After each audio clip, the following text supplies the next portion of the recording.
You're watching Dante's Vaccination.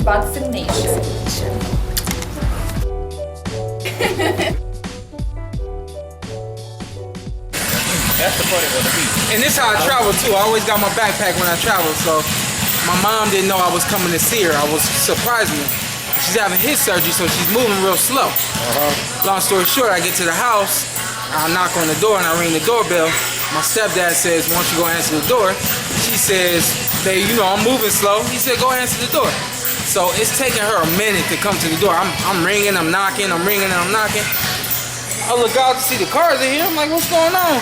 Next thing I know, I hear a little rustle at the door. I'm like, all right. So I'm standing here like this. She opened the door and she cracked it. And she looked out. She said, "Oh, hey, well, I didn't know that was you." I said, "Who you thought it was?" I said, "I'm gonna be honest." She said, "I'm gonna be real honest with you." I looked in the peephole. I said, "This little man ain't mowing my lawn." I said, "No, you didn't, Mom." She said, "Yeah." She said, "They come here all the time, wanting to mow my lawn." I said, "This time I ain't opening the door for this little man, and here it is you. I ain't even know you was coming." She was all excited, and I'm like, "Dang, you done killed the surprise with calling me a little man," you know? I thought you was a gardener, huh? Yeah. I said, "Mama, when you get like this?"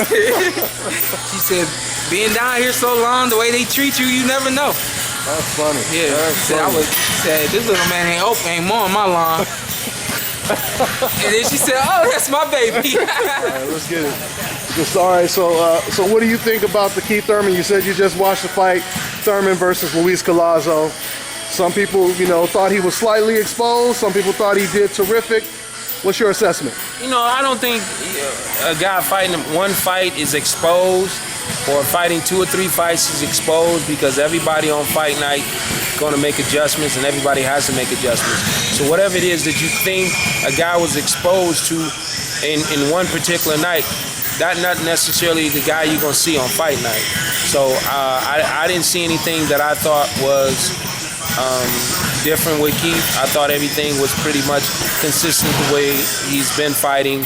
Yeah, he got caught with a good body shot. It happened. He's a tough kid, so he worked his way through that. And he got the victory, which I didn't expect anything less. I expected him to beat this guy, and I expected it to be an early stoppage. Now, since like you said, y'all done sparred like over 50 rounds with Keith Thurman, so nothing really surprises you about him. But after watching his last couple of fights, what would be your keys to victory? Or how would you fight him? You know what? Again, like I said, everybody got to make adjustments on fight night. So I'm going to say right off the top of my head with Keith, he needs to land a good shot on you. He needs to land one hard punch. That's the way he tries to set everything up, with one hard punch. So, we would try to offset that by making sure he doesn't land that one hard punch. And then, we're going to work in combination. We're not throwing one. We're throwing 2 and 3 and 3 and 4. So 1 to 4, I think the 4 going to win.